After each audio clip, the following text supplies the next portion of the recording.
Bien, estamos de vuelta y en este momento vamos a conversar sobre un festival, la 10ª edición del Festival Internacional Latino Árabe, el Latin Arab, y estamos conectados con su programadora, que es María José Santangelo. Le damos la bienvenida. ¿Cómo estás?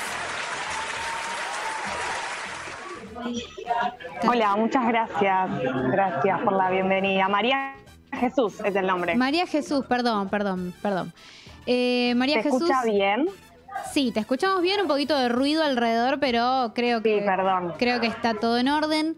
Bueno, contanos un poquito sobre esta edición del Festival del Latin Arab, que bueno, es una edición bastante particular, hay que recordarlo, es de alguna manera también un homenaje, toda la edición, a Pipo Curibechara, que falleció recientemente y era el director del festival. Así que bueno, contanos un poquito cómo se encaró esta edición. Bien, sí, además de ser la edición homenaje a Pipo, como comentaste recién, tiene otra novedad, no solo por ser la 10ª y por número redondo, sino también porque es la primera vez que el festival llega a otros países en simultáneo. Tenemos también funciones presenciales en Niterói, Brasil, y en Santiago de Chile, y virtuales en todo el territorio argentino y chileno. Así que eso, la internacionalización del festival hace que también sea una edición muy especial. Bien. ¿Cómo se coordina, digamos, esto? ¿Cómo se piensa, sobre todo, bueno, vos como programadora, pensar una programación que dialogue con todos esos territorios, o cómo se piensa para que justamente todos esos territorios dialoguen con las películas y entre sí también? En primer lugar, bueno, sobre todo para lo nuevo que es Chile y Brasil, creo que también es una apuesta y un primer tanteo a ver cómo responde el público. Particularmente las películas que están disponibles en Chile y en Brasil son las de una sección particular que se llama 10 años de Latin Arab, que es como una retrospectiva de las películas que ya pasaron por las 9 ediciones anteriores, así que de alguna manera son películas que, mostrándolas acá en Buenos Aires y en Argentina, les fue muy bien, entonces también esperamos que sea similar en Chile y en Brasil. Después sí tenemos acá en Argentina, en Buenos Aires concretamente, las secciones competitivas, que es todos los estrenos, y sí es la novedad. Bien, bien. Bueno, tenemos varios espacios, tenemos el cine, también tenemos, acá en Buenos Aires tenemos el Cinépolis Recoleta, la Manzana de las Luces, el Auditorio de la Universidad del Cine, el Centro Cultural Kirchner y también un formato online que va a ser para todo el país. Contanos un poquito sobre cómo se distribuye la programación entre todos estos espacios. En las salas físicas, presenciales, todas las que mencionaste, están las 4 secciones competitivas, que son de cortometrajes y largometrajes latinoamericanos y árabes, estrenados en el último año y medio. Y luego en las salas virtuales están disponibles esta sección que les comentaba recién de la retrospectiva del festival, y también una sección que se llama Panorama Latin Arab, que tiene películas latinoamericanas que dialogan temáticamente con los países árabes. Estas 2 secciones son las que están disponibles virtualmente. Competencia, todo lo presencial. Bien. Esto que contabas recién de películas latinoamericanas que conectan con temas que tienen que ver con lo árabe, contanos un poquitito de qué se trata. ¿Qué nos vamos a encontrar en esa sección? En la sección de Panorama Latin Arab son en general películas que tienen este formato o de coproducción. Por ejemplo, el día de hoy en Claxo TV está disponible 13.000 kilómetros de Siria, que cuenta el derrotero de una familia que llega de Siria a Argentina y cómo tienen que adaptarse y después de salir de su país, que cómo implica como este segundo destierro, que es llegar a un país nuevo desde Siria después de haber huido. Esa película está disponible hoy mismo en Claxo TV y ayer también hicimos una función presencial. Ese tipo de películas en general hablan de inmigración, de tránsito de entre estas 2 regiones. Bien. Bueno, podríamos decir un poco que estas son las temáticas de esa sección y digamos, a veces en los festivales hay como algunos temas que son los que un poco configuran toda la programación o que son puntos de encuentro entre películas. Bueno, no, contanos entonces, si no es así, digo, ¿qué vamos a encontrar en las secciones competitivas? Cuestiones temáticas me refiero. Sí, puse cara porque pasan las dos cosas. Digo, tenemos sección de competitiva de largometrajes y cortometrajes árabes y latinoamericanos y son todas películas recientes, entonces a veces pasa que coinciden las temáticas de lo último que se está tratando en las dos regiones. Pongo un ejemplo, cuestiones vinculadas a la revisión de los estereotipos de género, es algo que aparece tratado tanto en los países árabes como en los latinoamericanos. También algo que es constante son los documentales en primera persona, este tipo de documentales donde el director o la directora revisa su propia historia, en general la historia familiar, para comprender asuntos del pasado del país, por ejemplo. Esos son dos elementos que están presentes en Latinoamérica y también en los países árabes. Pero, sin embargo, también hay como mucha libertad creativa y no podría decir que todo se repite o que todo entra dentro de esas dos temáticas. Bien. Tenemos ahí en la espera al director artístico también. Mientras tanto te quería preguntar, digamos, cómo fueron, con qué se encontraron, digamos, en el trabajo de la programación, de la selección de películas, con qué se están encontrando. Digo, a veces está pasando, me parece, esto de que hay películas que se terminaron de hacer en pandemia o que se hicieron durante la pandemia. Y quería preguntarte si se encontraron efectivamente con materiales atravesados por esta circunstancia o aún no está sucediendo. Sí, hay las dos cosas. Un caso particular, un cortometraje que está hecho entre dos directoras de Brasil, una viviendo en Brasil y otra en Estados Unidos, y que es básicamente un diálogo epistolar audiovisual entre las dos, y las dos transitando los primeros meses de pandemia en distintas coyunturas políticas, pero como de alguna manera lo que estaba pasando en los dos países en términos políticos y sanitarios aparecía espejado. Entonces sí, efectivamente hay películas donde la marca de la pandemia es muy latente y muy clara. Y por otro lado, si bien hay otras películas que no transitan temáticamente por lo que fue el aislamiento y todo eso, sí, a la hora de llevar adelante la negociación con las distribuidoras para incluir esos contenidos, definitivamente hubo un aumento de los precios y un endurecimiento por parte de las distribuidoras para ceder o dar lugar a festivales para que incluyan sus películas. Así que la pandemia, o en lo temático o en lo comercial, ha afectado definitivamente. Mira. Bueno, aprovechamos, le damos la bienvenida a Cristian Morox, que es el director artístico del festival. ¿Cómo estás, Cristian? Hola, ¿qué tal? ¿Cómo están? Una pequeña aclaración, simplemente, la directora artística del festival es María Jesús. Yo soy director del festival. Bueno, fue un cambio ahora de esta última edición. María se incorporó como directora artística para esta edición que estamos transitando. Buenísimo. Pongamos en regla, entonces. Bueno, muchas gracias por la invitación. Estamos muy contentos. El programa Cinefilia es un programa que en el que estuvimos, que nos ha invitado desde la primera edición, desde nuestro primer festival en 2011, y recordamos con mucho cariño cada una de nuestras participaciones en este programa. Buenísimo. Bueno, ya que me comentaban esto de los cambios de roles, les pido disculpas de antemano por haberlos presentado de forma incorrecta. Pero quería preguntarles entonces, ya que estamos sobre el trabajo de la dirección de un festival, porque no implica solamente a veces uno como espectador se encuentra con el festival y con las películas, pero hay mucho trabajo detrás, y no sé si, Cristian, nos puedes contar, digamos, cómo se gesta un festival, cómo se trabaja durante el año. Digamos, hay muchas cosas antes de esos 10 días en donde uno termina viendo películas y demás. Perdón, discúlpame, se perdió un segundo la conexión y la verdad es que no pude escuchar la pregunta. Sí, sobre el trabajo que realizan durante el año para hacer un festival. Digamos que uno en general termina viendo esos 10 días de películas y fuera de eso hay un montón de trabajo, y justamente quería preguntarles cómo era el trabajo detrás de escena de un festival. Bueno, es un trabajo de todo el año, sin dudas, que tiene muchas etapas.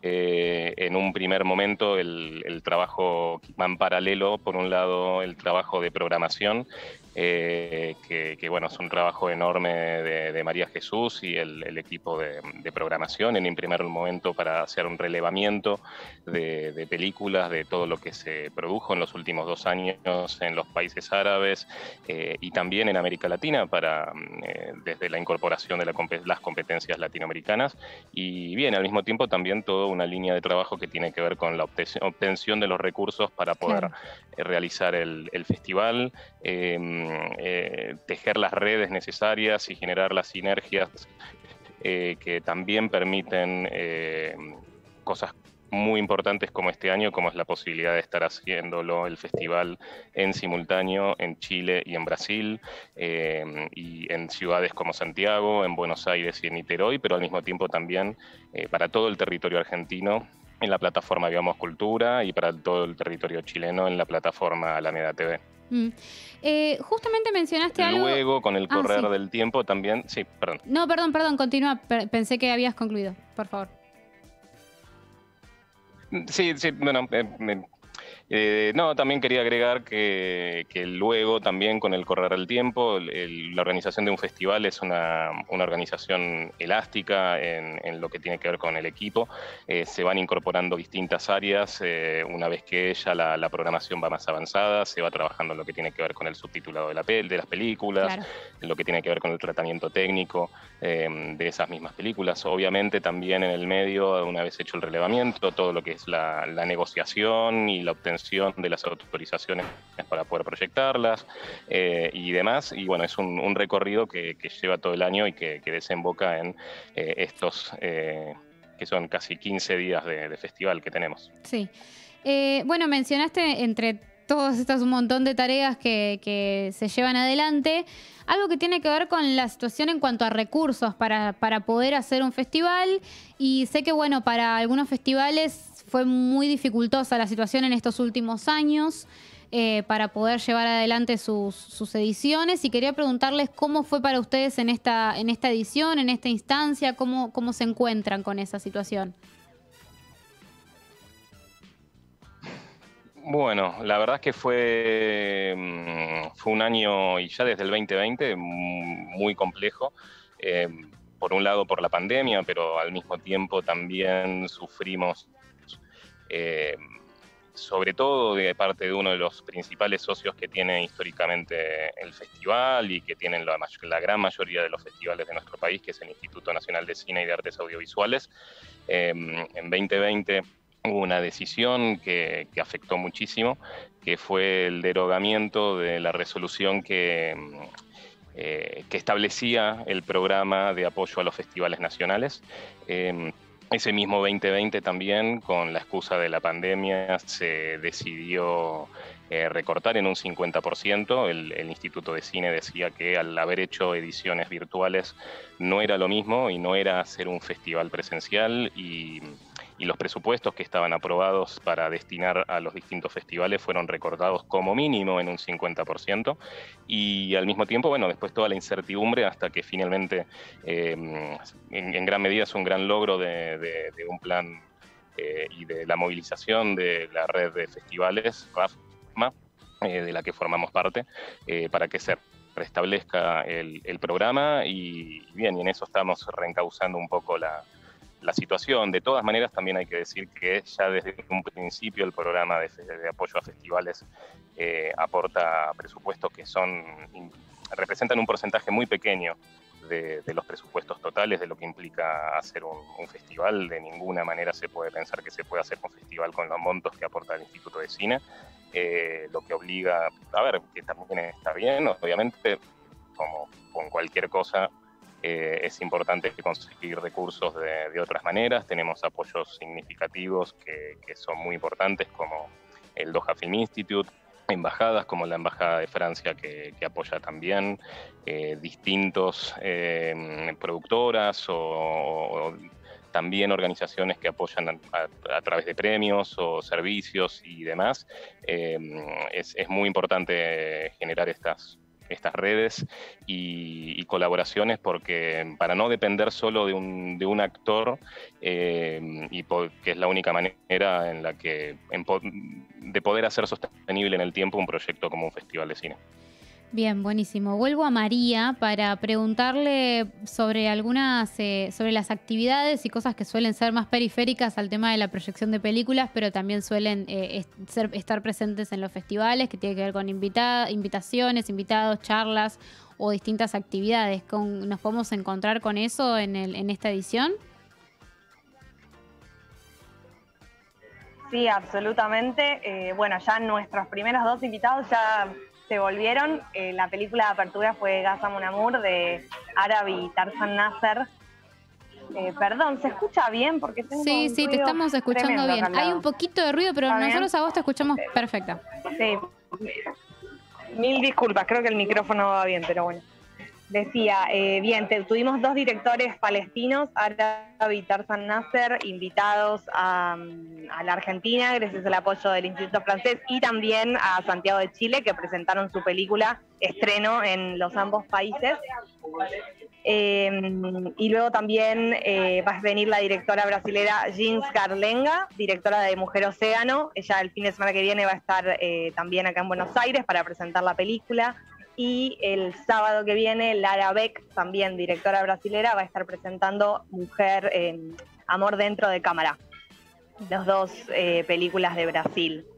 Y aparte de eso, también tenemos las presentaciones de directores nacionales. Sol Berrueso Pillón Rivière va a estar presentando la película Nuestros días más felices y participando de una actividad sobre juventud y experiencia audiovisual junto a una de las creadoras de la revista Encuadra, también un poco pensando en atraer públicos más jóvenes al festival. Y por último también tenemos de invitados a Diego Tretorola y Lucas Santana, que van a estar dando una charla sobre cine argentino y diversidad sexual el martes que viene en la Universidad del Cine. Buenísimo, María. Ya les hago una pregunta un poquito para concluir a ambos, pero tiene que ver con esto de que a veces en los festivales nos encontramos con películas que después quizás no vamos a verlas en un estreno en salas, a veces es difícil encontrar esas películas en un circuito comercial. Pensando en eso, ¿qué títulos, 2 o 3 películas nos recomendarían que tratemos de no perdernos dentro de esta programación, pensando en esto como una oportunidad? María. Bueno, yo digo una y vos decís otra.